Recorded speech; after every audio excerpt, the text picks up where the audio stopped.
Hello everyone, welcome back to my channel. ನಾನು ನಿಮ್ಮ ಪ್ರೀತಿಯ ಚೈತ್ರ ಆರ್ದೇವಾಡಿಗ ಮಾತಾಡ್ತಾ ಇರೋದು. ಸೊ ಡೇ 4ಗೆ ಸ್ವಾಗತ ಸುಸ್ವಾಗತ. ಇವತ್ತಿನ ವಿಡಿಯೋದಲ್ಲಿ ನಾವು ನೋಡೋಣ JRF ಅಂತ ಹೇಳಿದರೆ ಏನು ಅನ್ನೋದು. ಜೂನಿಯರ್ ರಿಸರ್ಚ್ ಫೆಲೋಶಿಪ್ನ ಫುಲ್ ಗೈಡ್ಲೈನ್ಸ್ ನಿಮಗೆ ಇಲ್ಲಿ ಸಿಗ್ತದೆ. ಸೊ ನಾವು ಈ ವಿಡಿಯೋದಲ್ಲಿ ಏನೆಲ್ಲ ಕಂಡುಕೊಳ್ತೇವೆ ಅಂತ ಹೇಳಿದರೆ, JRF ಅಂತ ಹೇಳಿದರೆ ಏನು, ಇದನ್ನು ಯಾರು ಪಡಿಬಹುದು, ಎಷ್ಟು ಸ್ಕಾಲರ್ಶಿಪ್ ಸಿಗ್ತದೆ, NET ಮತ್ತು JRFಗೆ ಏನು ಡಿಫ್ರೆನ್ಸ್ ಇದೆ, ಹಾಗೆಯೇ ಬೆನಿಫಿಟ್ ಏನು ಸಿಗ್ತದೆ ಅನ್ನೋದನ್ನು, ಹಾಗೆಯೇ ಇದನ್ನು ಯಾವ ರೀತಿಯಾಗಿ ಅಪ್ಲೈ ಮಾಡಬಹುದು ಅನ್ನೋದನ್ನು ನೋಡ್ಕೊಂಡು ಬರೋಣ. ಮೊದಲಿಗೆ ನೋಡ್ಕೊಂಡು ಬರೋಣ JRF ಅಂತ ಹೇಳಿದರೆ ಏನು ಅಂತ. JRFನ full form junior research fellowship ಅಂತ ಹೇಳಿ UGC ಅಥವಾ NTA ಅವರು ಕೊಡುವಂತಹ ಒಂದು ಸ್ಕಾಲರ್ಶಿಪ್ ಆಗಿರ್ತದೆ. ಇದನ್ನು ಯಾರಿಗೆ ಕೊಡ್ತಾರೆ ಅಂತ ಹೇಳಿದರೆ, top rankers of NET exam. So ನೀವು NETಯಲ್ಲಿ ಹೆಚ್ಚಿನ ಮಾರ್ಕನ್ನು ಪಡೆದ್ರೆ, ರ್ಯಾಂಕ್ ಬಂದರೆ ನಿಮಗೆ ಈ ಸ್ಕಾಲರ್ಶಿಪ್ ಪಡೆಯುವ ಅರ್ಹತೆ ಇರ್ತದೆ.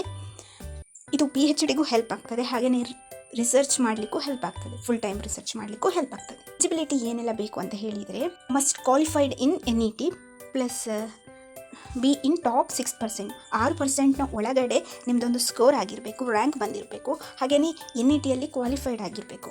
ಇದು ಸಬ್ಜೆಕ್ಟ್ ವೈಸ್ ಡಿಪೆಂಡ್ ಆಗಿರ್ತದೆ. ಮಿನಿಮಮ್ 55% PGಯಲ್ಲಿ ಅಂತ ಹೇಳಿದರೆ ಮಾಸ್ಟರ್ಸ್ ಡಿಗ್ರಿಯಲ್ಲಿ ಪಡೆದಿರಬೇಕಾಗ್ತದೆ. ಏಜ್ ಲಿಮಿಟ್ ಎಷ್ಟು ಅಂತ ಹೇಳಿದರೆ ಅಪ್ ಟು 30 ಇಯರ್ಸ್ವರೆಗೆ ನೀವು ಈ ಒಂದು JRFಗೆ ಅಪ್ಲೈ ಮಾಡ್ಬೋದು. ದೆನ್ ಎಷ್ಟು ಸ್ಕಾಲರ್ಶಿಪ್ ಸಿಗ್ತದೆ ಅಂತ ಹೇಳಿದರೆ, 37,000 per month for first 2 year, 2 ವರ್ಷಕ್ಕೆ 37,000 ಸಿಗ್ತದೆ, ಅದು ಕೂಡ ತಿಂಗಳಿಗೆ. ದೆನ್ ಆಫ್ಟರ್ ದ್ಯಾಟ್ 42,000 ಸಿಗ್ತದೆ. ಹಾಗೆಯೇ house rent allowance in some places ಕೂಡ ಸಿಗ್ತದೆ. ಸೊ ನೀವೇನಾದರೂ ಬಾಡಿಗೆ ಮನೆಯಲ್ಲಿ ಇದ್ದು ಏನಾದರೂ ರಿಸರ್ಚ್ ಕೆಲಸ ಮಾಡ್ತಾ ಇದ್ದೀರಿ ಅಂತ ಹೇಳಿದರೆ ಅದು ಸಿಗ್ತದೆ. ಆ್ಯಂಡ್ ಈ ಒಂದು ಮನಿ ಯಾಕೆ ಹೆಲ್ಪ್ ಆಗ್ತದೆ ಅಂತ ಹೇಳಿದರೆ, ನಾವು ಸ್ಟಡಿ ಮಾಡಲಿಕ್ಕಾಗಿರ್ಬಹುದು, ರಿಸರ್ಚ್ ಮಾಡಲಿಕ್ಕಾಗಿರ್ಬಹುದು, PhD ಪಡಿಲಿಕ್ಕಾಗಿರ್ಬಹುದು ಹೆಲ್ಪ್ ಆಗ್ತದೆ. PhD ಪಡಿಬೇಕಾದ್ರೆ ರಿಸರ್ಚ್ ಮಾಡಲೇಬೇಕಾಗುತ್ತೆ.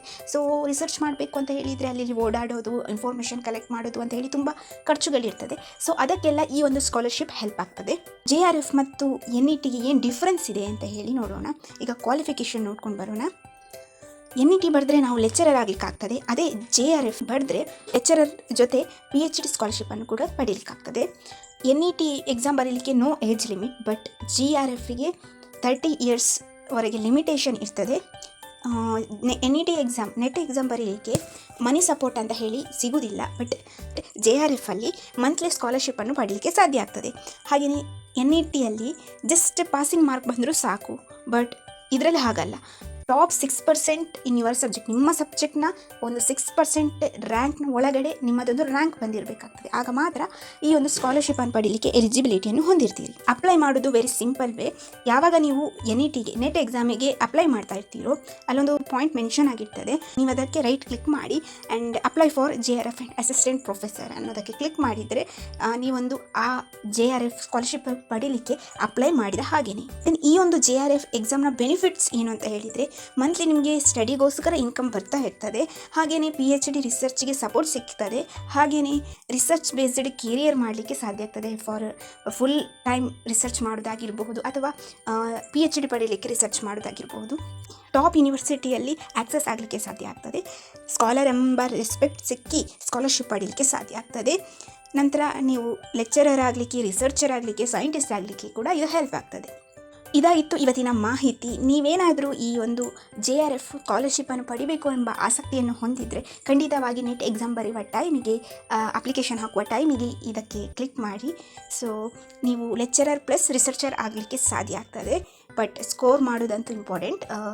ಹೈಯೆಸ್ಟ್ ಸ್ಕೋರ್ ಮಾಡಲಿಕ್ಕೆ ಸಾಧ್ಯ ಇದೆ ನಿಮ್ಮಿಂದ. ಸೊ ನೀವು ಟ್ರೈ ಮಾಡಿ. ಆ್ಯಂಡ್ NETಯಲ್ಲಿ ಜಸ್ಟ್ ಪಾಸ್ ಆದರೂ ಸಾಕು, ಬಟ್ ಇದರಲ್ಲಿ ಹಾಗಲ್ಲ, ನೀವು ಟಾಪ್ ಮಾಡೋದು ಇಂಪಾರ್ಟೆಂಟ್ ಆಗಿರ್ತದೆ. And finally thank you. ಮುಂದಿನ ವೀಡಿಯೋದಲ್ಲಿ ಸಿಗೋಣ.